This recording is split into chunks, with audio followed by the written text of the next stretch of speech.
ಎಲ್ಲರಿಗೂ ನಮಸ್ಕಾರ. Welcome back my YouTube channel. ನಾನು ತನಿಕಾ. ಇವತ್ತಿನ ರೆಸಿಪಿ ಏನಪ್ಪ ಅಂದರೆ ಮಟನ್ ಸಾಂಬಾರ್.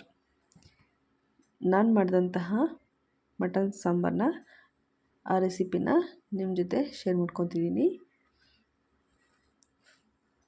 ನಾನು ಅಕ್ಕಿ ಕಡುಬು ಜೊತೆ ಮಟನ್ ಸಾಂಬಾರನ್ನ ಮಾಡಿದ್ದೆ. ತುಂಬಾ ಟೇಸ್ಟ್ ಆಗಿತ್ತು, ತುಂಬಾ ಚೆನ್ನಾಗಿತ್ತು. ಆ ರೆಸಿಪಿನ ನಿಮ್ಮ ಜೊತೆ ಶೇರ್ ಮಾಡ್ಕೊತಿದ್ದೀನಿ.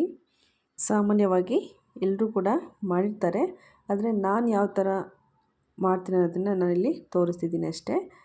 ನಿಮಗೆ ಇಷ್ಟ ಆದರೆ ಈ ರೀತಿನ ಒಂದ್ಸಲ ಟ್ರೈ ಮಾಡಿ ನೋಡಿ.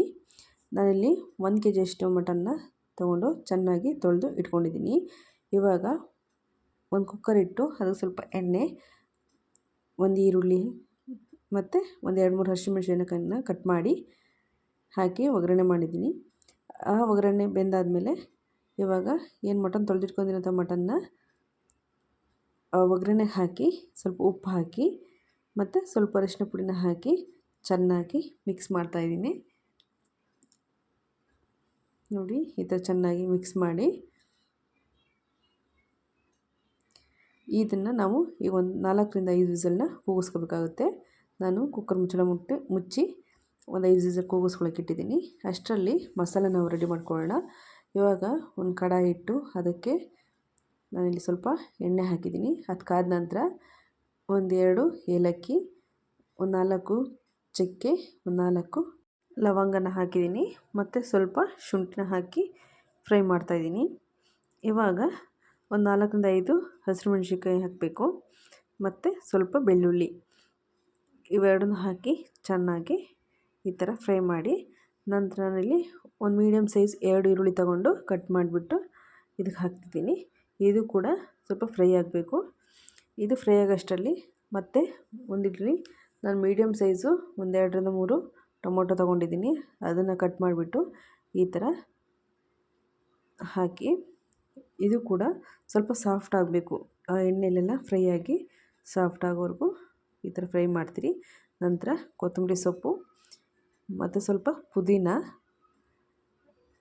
ಸೇರಿಸ್ಬೇಕು. ಇದೆಲ್ಲದೂ ಕೂಡ ಚೆನ್ನಾಗಿ ಮಿಕ್ಸ್ ಆಗಿ ಈ ಒಗ್ಗರಣೆಯಲ್ಲಿ ಸ್ವಲ್ಪ ಒಂದು ಅರ್ಧದಷ್ಟು ಚೆನ್ನಾಗಿ ಬೇಯಬೇಕು. ನೋಡಿ, ಇವಾಗ ನಾನು ಒಂದು ಅರ್ಧ ಭಾಗದಷ್ಟು ತೆಂಗಿನಕಾಯಿನ ಹಾಕ್ತಾಯಿದ್ದೀನಿ. ಇದನ್ನು ಕೂಡ ಫ್ರೈಗೆ ಹಾಕ್ತಿದ್ದೀನಿ. ಅಂದರೆ ಸ್ವಲ್ಪ ಎಣ್ಣೆಯಲ್ಲಿ ಬಾಡಿಸ್ಕೊಳ್ಳೋದ್ರಿಂದ ಸ್ವಲ್ಪ ಟೇಸ್ಟ್ ಚೆನ್ನಾಗಾಗುತ್ತೆ ಅಂತ. ಮತ್ತು ಹುರ್ಗಡ್ಲೆ, ಇದು ಆಪ್ಷನಲ್ಲು, ನಿಮಗೆ ಇಷ್ಟ ಇದ್ದರೆ ಹಾಕ್ಕೊಳ್ಳಿ, ಇಲ್ಲಾಂದರೆ ಬೇಡ. ಕೆಲವರೆಲ್ಲ ಹಾಕ್ತಾರೆ, ಕೆಲವರು ಹಾಕಲ್ಲ ಅಷ್ಟೇ. ನಾನಿಲ್ಲಿ ಹಾಕಿದ್ದೀನಿ. ಸಾಂಬಾರು ಸ್ವಲ್ಪ ಗಟ್ಟಿಯಾಗಿ ಚೆನ್ನಾಗಿ ಬರುತ್ತೆ ಅಂತ. ನೋಡಿ, ಇಷ್ಟು ಫ್ರೈ ಆದರೆ ಸಾಕು. ಇವಾಗ ನಾವು ಇದನ್ನ ಗ್ಯಾಸ್ ಆಫ್ ಮಾಡಿ ಆರಕ್ಕೆ ಬಿಡೋಣ. ಇದು ಆರಿದ್ಮೇಲೆ ನಾವು ಮಿಕ್ಸಿ ಜಾರಿಗೆ ಹಾಕ್ಕೊಂಡು ರುಬ್ಕೋಬೇಕಾಗುತ್ತೆ. ಒಂದು 10 ನಿಮಿಷ ಆರಕ್ಕೆ ಬಿಟ್ಟಿರೋಣ. ನೋಡಿ, ಇದು 10 ನಿಮಿಷ ಬಿಟ್ಟಿದ್ದೆ. ಅಷ್ಟರಲ್ಲಿ ನಾವು ಒಂದು ಮಿಕ್ಸಿ ಜಾರ್ ತೊಗೊಂಡು ಅದಕ್ಕೆ ಸ್ವಲ್ಪ ಅರಿಶಿನ ಪುಡಿ, 1 ಟೇಬಲ್ ಸ್ಪೂನಷ್ಟು ಧನಿಯಾ ಪೌಡ್ರು ಮತ್ತು ಒಂದು 2 ಸ್ಪೂನಷ್ಟು ಅಚ್ಕಾರ ಪುಡಿನ ಹಾಕ್ಕೊಳ್ತಿದ್ದೀನಿ. ಇಷ್ಟನ್ನು ಹಾಕ್ಕೊಂಡು ನಾವೇನು ಮಸಾಲೆ ಹುರಿದಿಟ್ಕೊಂಡಿದ್ವಲ್ಲ, ಮಸಾಲೆ ಎಲ್ಲ ಈ ಮಿಕ್ಸಿ ಜಾರಿಗೆ ಹಾಕಿ ಇದನ್ನ ನಾವು ಫುಲ್ ನೈಸಾಗಿ ರುಬ್ಕೋಬೇಕು. ಸ್ವಲ್ಪನೇ ನೀರು ಹಾಕ್ತಾ ನೈಸಾಗಿ ರುಬ್ಕೊಳ್ಳಿ. ನೋಡಿ, ಇವಾಗ ಈ ಥರ ನಾನು ರುಬ್ಬಿ ರೆಡಿ ಮಾಡಿ ಇಟ್ಕೊಂಡಿದ್ದೀನಿ. ಇವಾಗ ನಾವು ಏನು ಮಟನ್ನ 5 ವಿಸಲ್ ಕೂಗಿಸ್ಕೊಂಡಿದ್ವಲ್ಲ ಅದನ್ನು ತೆಗೆದಾಗ ನೋಡಿ, ಈ ಥರ ರೆಡಿಯಾಗಿದೆ. ಮಟನ್ನು ಬೆಂದು ರೆಡಿಯಾಗಿದೆ. ಇವಾಗ ಇದಕ್ಕೆ ನಾವು ರುಬ್ಬಿಟ್ಕೊಂಡಿರೋಂತಹ ಮಸಾಲೆನ ಹಾಕೋಣ. ನೋಡಿ, ಹಾಕಿ ಚೆನ್ನಾಗಿ ಮಿಕ್ಸ್ ಮಾಡಿ. ನೋಡಿ, ನಿಮಗೆ ಎಷ್ಟು ಬೇಕಷ್ಟು ಇವಾಗಲೇ ನೀರನ್ನ ಸೇರಿಸ್ಕೊಳ್ಳಿ. ನಿಮಗೆ ತೆಳು ಬೇಕು ಅಂದರೆ ತೆಳು, ಅಥವಾ ಇಲ್ಲ ನಾವು ಸ್ವಲ್ಪ ಗಟ್ಟಿನೇ ಸಾಂಬಾರು ಇದು ಮಾಡ್ತೀವಿ ಅನ್ನೋಂಗಿದ್ರೆ ಮೀಡಿಯಮಲ್ಲಿ ನೀವು ಹಾಕ್ಕೋಬೋದು.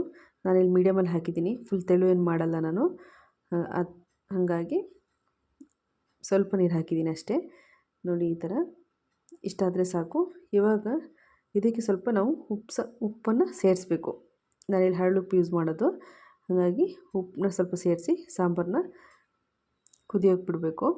ನೋಡಿ, ಈ ಥರ ಚೆನ್ನಾಗಿ ಮಿಕ್ಸ್ ಮಾಡಿ ಇವಾಗ ಸಾಂಬಾರು ಒಂದು 5-10 ನಿಮಿಷನಾದರೂ ಚೆನ್ನಾಗಿ ಕುದಿಬೇಕು. ನೋಡಿ, ಈ ಥರ ಒಂದು ಮುಚ್ಚಳ ಮುಚ್ಚಿ ಕುದಿಯೋಕೆ ಬಿಟ್ಟಿದ್ದೀನಿ. ನೋಡಿ 10 ನಿಮಿಷ ಆದ ತಕ್ಷಣ ಈ ಥರ ಸಾಂಬಾರು ಕುದೀತಾ ಇದೆ. ಇಷ್ಟು ಕುದ್ರೆ ಸಾಂಬಾರು ರೆಡಿ ಆಯಿತು ಅಂತಲೇ.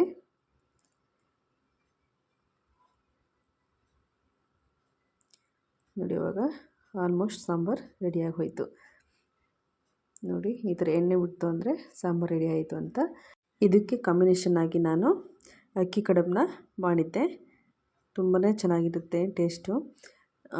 ಇಲ್ಲ ರೊಟ್ಟಿಗಾದರೂ ಮಾಡ್ಬೋದು ಅಥವಾ ರಾಗಿ ಮುದ್ದೆಗಾದರೂ ಮಾಡ್ಬೋದು. ಅದು ಕೂಡ ಟೇಸ್ಟ್ ತುಂಬ ಚೆನ್ನಾಗಿರುತ್ತೆ ಕಾಂಬಿನೇಷನ್. ನಾನಿಲ್ಲಿ ಕಡುಬಿಗೆ ಮಾಡಿದ್ದೆ. ಟೇಸ್ಟ್ ಅಂತೂ ತುಂಬಾ ಚೆನ್ನಾಗಿತ್ತು. ನೀವು ಒಂದ್ಸಲ ಈ ರೀತಿ ಟ್ರೈ ಮಾಡಿ ನೋಡಿ ಮಟನ್ ಸಾಂಬಾರನ್ನ.